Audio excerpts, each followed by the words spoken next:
We won't stop.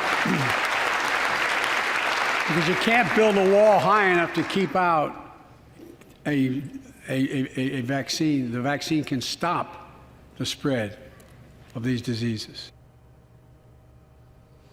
I didn't understand what he was saying there. Maybe he was speaking Washington. Let's bring in somebody who might speak a little Washington, although he is of the great state of Texas and just cleaned house in his primary on Tuesday night. My friend Congressman Chip Roy. Congressman, the wall to keep out the vaccine, could you please unpack that for me, sir? I am not intelligent enough. Yeah, well, I wasn't in the chamber because I wasn't going to give credence to that complete theater, show that they were putting on. The magical time that suddenly the virus is not among us. We can take our masks off and parade around the House chamber. It's absolutely absurd. But if there is a wall to protect us from the vaccines, it's called the Constitution of the United States. It's supposed to be that we as a freedom-loving people are not going to be forced by the federal government to have needles jammed into our arms. I have a guy that's in the military right now who is a friend of one of my staffers, and he's breaking out in hives as a direct consequence of getting the booster. If he presses his skin, it's bright red. He had to force them to acknowledge that it was in fact the booster and go through all the efforts to do that. And that's what we're doing to thousands of Americans. And this clown stands up in the House chamber, and tries to say, the time is over. The vaccine has done its work and it's done all this great stuff after he's been decimating our economy, killing our kids, killing people, sending them into mental health issues. It's absolutely embarrassing. And I couldn't make heads or tails of the gobbledygook coming out of his mouth last night. Congressman, speaking of the vaccine, came out and they were forced to release the side effects of it today. I'm sure you've seen this if you've actually had time to read it all, because it's 9 pages long. 9 pages long of potential side effects. Now, vaccinated, not vaccinated, I don't care, but they forced this, as you just pointed out, on so many Americans. If this thing turns out to be harmful, my word. This is like those books in the Bible with the begats. You get those pages of just all those names and you skip that part of the Bible. I'm sorry, Lord. But, you don't read. That's what you see when you see these. I've seen these tweeted pages of all of the side effects of the vaccine. And this is really important, Jesse. And I want to scold my Republican colleague who sat on the floor of the House applauding this ass clown we have as our president, who applauded him when he said secure the border, who applauded him when he said, we should fund the police, and who showed up to dignify this complete clown show when this guy's been decimating our country for the last 15 months. His Democratic colleagues in the House and the Senate have been decimating our country for years. We now don't have energy production. We've empowered Russia. We've been sticking needles in people's arms and forcing them to lose their jobs, putting our kids in masks in our schools, leaving our borders wide open to the decimation of our South Texas ranchers, and all of our kids that are dying from opioid poisonings. And we want to sit up and pretend that when this guy says something, he means it. Secure the border, and everybody gets up and goes, oh, yay. I mean, Republicans need a friggin' lobotomy. Like, it's extraordinary. I watch all these guys going around and going, we're going to do an appropriations omnibus next week, and, we should get parity on the spending. Nobody in America cares.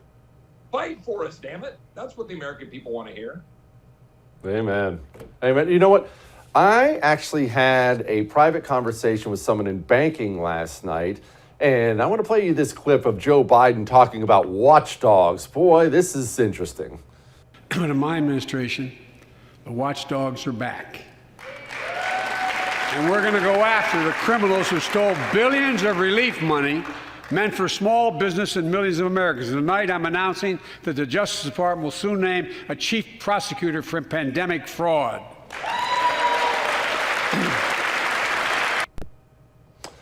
Chief prosecutor for pandemic fraud. My friend in banking had this conversation with me last night, Congressman. Joe Biden and the billions he handed out, and now we're all suffering for that with inflation, that it actually made sure white people got sent to the back of the line. That was part of the law. Just blatant, systemic racism, as I've heard about so many times. White people were not only kicked to the back of the line, the banks were forced to hand out these loans to companies that didn't need these loans at all, and actually it wasn't considered fraud. That's simply part of the law. We just handed out gobs of money to people who didn't even need it, and now we're all paying higher for everything because our dollar's worthless.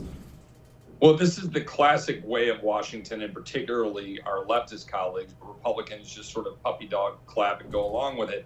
Our friend Thomas Massey, I think you know Thomas, great liberty-loving Republican from Kentucky. Thomas was on the floor of the House. I was stuck in Texas, couldn't get a flight. And Thomas was down here and he objected, you might remember, to the CARES Act in March of 2020, saying we should vote on this stuff. And he couldn't get the numbers necessary to force a roll call vote. So we voice voted $2 trillion. And from that day forward, we've now continued to spend $5.5 trillion or more on all this COVID nonsense. And now the result of that is now you've got the powers that be saying we're going to unleash all of the federal authorities on you. Now, do you think that's going to go after people who really were engaged in fraud, or is that going to be used to go after you and me and go after everybody else in this country because you've empowered the Department of Justice because you've now thrown $5.5 trillion out into the economy? Look, this is what we do. This is what Republicans do. We vote for the stuff we complain about. That's what we do. Stop it. Next week, when we vote on the omnibus bill, why are we funding a Department of Justice that went after parents, and we know they did, in coordination with the National School Board Association? That's one question, Jesse. You and I could go down this list of 50 questions. Why fund the Department of Homeland Security that fire or move it aside 2 Border Patrol agents after lying that they whipped Haitians, and we know it was a lie? Why fund any of that? Why fund a Department of Defense, as you well know, is done 6 million man hours of woke diversity training in the last couple of years, and then say, oh, I wonder why our defense is struggling. I wonder why we don't know which end is up. Like, why do we fund this garbage? And then next week, we're going to vote on omnibus appropriations bills, or a CR, and then a new $6 to $10 billion supplemental to fund the Ukraine situation. What do you think we're going to get out of that? Look, I'm going to fight and demand we get border security, vax mandates ended, get the kind of energy relief we need to actually produce energy. But do you think our Republican leadership will go fight for that? Not after a lot of the steel clapping I saw last night, but we'll see. Maybe I'll be pleasantly surprised in the next 10 days. Republicans need to fight. Man, they sure do. Congressman, thank you so much for what you do. Keep doing it. God bless, Jesse. You too. We need you.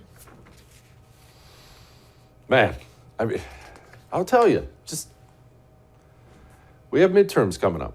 And I know we're all hopeful, big Republican wins in the House and Senate. Let's take it back. If these Republicans, the ones he just talked about, if those are the ones who are going to be running things, what do we actually gain? I know that hurts, but what do we actually gain? We have a panel coming up next, Amy Tarkanian and my friend Curtis Houck. It's going to be a good one.